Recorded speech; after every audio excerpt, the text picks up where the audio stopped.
Okay, the next step in our trust calculation is going to be that we are going to have to sum all of our external forces and the moments. The sum of the moments and the forces all need to be zero because we're in equilibrium.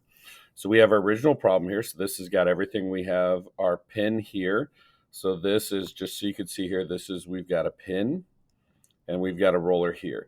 So on our working truss, which we've got over here, we've identified everything that we've got. So we have with our pin, we have our force going in the y direction, which is ray, put it in blue. Our reactionary force in the x direction, which is rax. We have 500 pounds of downward force, which is our external. And then we also have our roller, which only constrains in the vertical direction. So we have our reaction force at joint C in the y direction. So those are our external forces. The green arrows are internal tension that we'd previously done.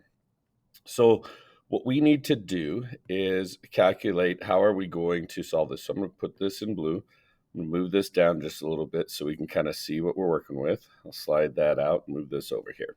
Okay, so what we are going to do is we are going to figure out the sum of our reaction forces. So I'm going to do this in the blue force. So what we have here is we know that the sum of all of our moments must equal to zero, and the sum of our forces in the x direction must equal zero, and the sum of our forces in the y direction must equal zero. So the first thing we're going to do is our moments, and that's our torque. And so our moment is equal to our force times the perpendicular distance, right? And that's what we're going to do for each of those. So for our moments, we have to add for the moments at each of our joints for our external forces. So I have a moment at joint A plus a moment at joint B plus the moment of joint C plus the moment of joint D. And that all needs to equal zero. Okay, so that's going to be for our moments. Now, moment deals with our torque. So this is make sure we get this. This is joint A. So we have to pick a point where we're going to pin or hold where we're going to keep it. So when we're looking at our external forces, I have my racks. I have RAX is an unknown, RAY is an unknown. I have 500 pounds, and RCY is an unknown going in the vertical direction. So when we want to make our pin and say where are we going to hold, we want to hold at one of our two joints that we have information at. And so we're going to try to solve these. So if I pin at C and say I'm going to hold down at C, that means I have to solve for RAX and RAY because this becomes our 0 point. So RCY would be 0. I'm going to make your life easier, so I'm going to pin at A. So what I'm going to do is I'm going to circle, and I'm just going to put this in a different color. So I'm going to circle to say that's where I'm pinning. So that's where I'm doing my math from for this problem. So I'm going to sum all of my moments holding on to joint A. So what this is saying is if I'm holding this like an index card, my forces are going to be applied as if I'm holding from there. So the first thing we have to do is, are there any forces by name or by number at joint A, external forces? So I have RAY and RAX. I don't know what they are, so those are unknown. But what I do know is that their force is unknown, but their distance is zero because A is my starting point. So anything times zero is zero. So moment A would be zero plus. Then we're going to go on to moment B. Moment B, I don't have any external forces, so I have my force is zero, so there's no external forces acting on it, so that's a zero, and it's 3 feet away, so 0 times 3 feet would be 0. So that's also going to be a 0. I'm going to go down to joint C. Do I have any forces, external forces, by name or by number? And I have one. I have that vertical force, RCY. So what I'm going to do is I'm going to go, this is R in the C direction Y vector, and I have to multiply that by its distance. So this from 0 is here, so this is 3 feet plus 7 feet is 10. So this is going to be times 10, RCY times 10. So we're going to put that in here. Now, what I have to look at is RCY, is it a positive or negative? So I've got it. I'm assuming that it's a positive because it's going in the up direction. But what we want to do is if I'm holding, so I'm going to simulate now that I'm holding this like an index card. I'm holding at point A. If I push up at RCY, so if I start to push up, which way is this entire truss going to turn? And it will turn counterclockwise. Counterclockwise. And we know that counterclockwise is positive. So I'm going to leave that as positive. So plus, so I'm going to go back to this. And so this is RCY times 10 plus. Then I'm going to go to joint D. And I'm going to erase this just so you guys can see what we're looking at here. So now for joint D, we're going to do the same thing. At joint D, do I have any forces by name or by number that are external? I have a 500, and it's going in the downward direction, 500 pounds. 500 pounds. Okay, so this is RCY is 10 feet. Okay, so same thing. If I push down, holding on joint A, which way is this truss going to rotate? The truss will rotate clockwise. So clockwise is a negative number. So that would be negative 500 times its distance. The distance from RCY to our pin is 10 feet. So 500, oh no, I'm sorry, 3 feet. So it's right here. So 3 feet to D. So 500 times 3 feet, all of that has to equal to 0.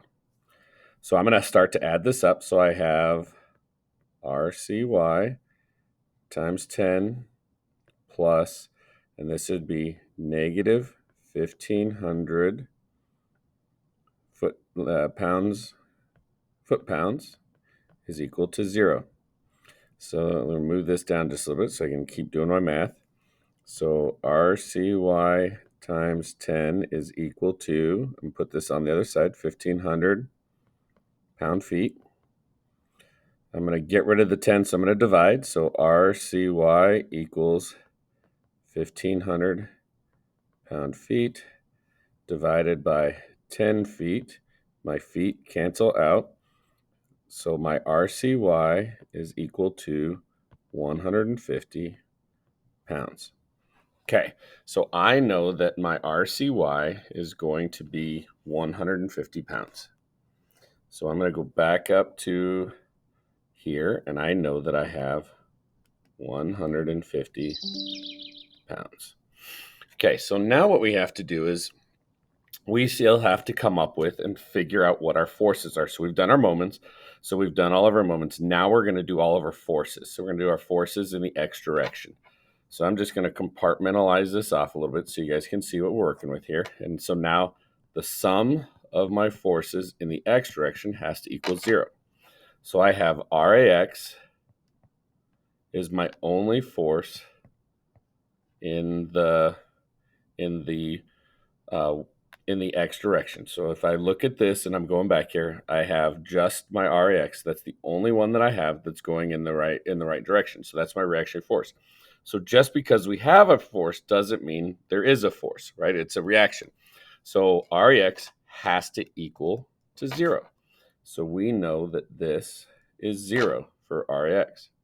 So now we have to do the sum of our forces in the Y direction also have to equal to 0.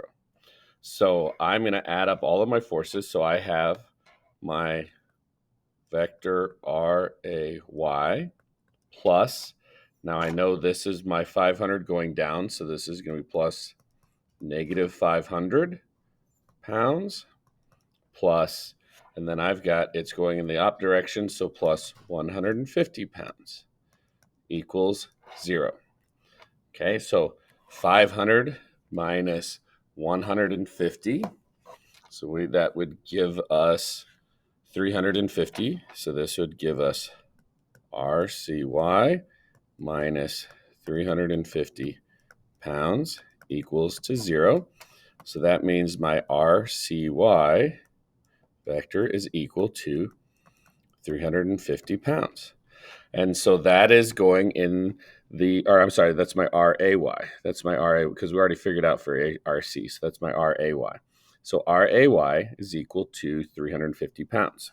So this is going to be 350 pounds. So, and that makes sense because if I have 500 pounds coming down, so if I look at this, I have 500 pounds coming down. I have 150 going up on the right side of this truss. I have 350 going up on the left side of this truss. So that equals 500 pounds. So everything is in static equilibrium. So what we need to do is we are going to put this on our summary truss. So we're going to go way over here, and I'm going to put this, we're going to create our summary truss. So this is going to be all of the things that we know. So our final answer is going to be all of the things that we know for our problem, okay?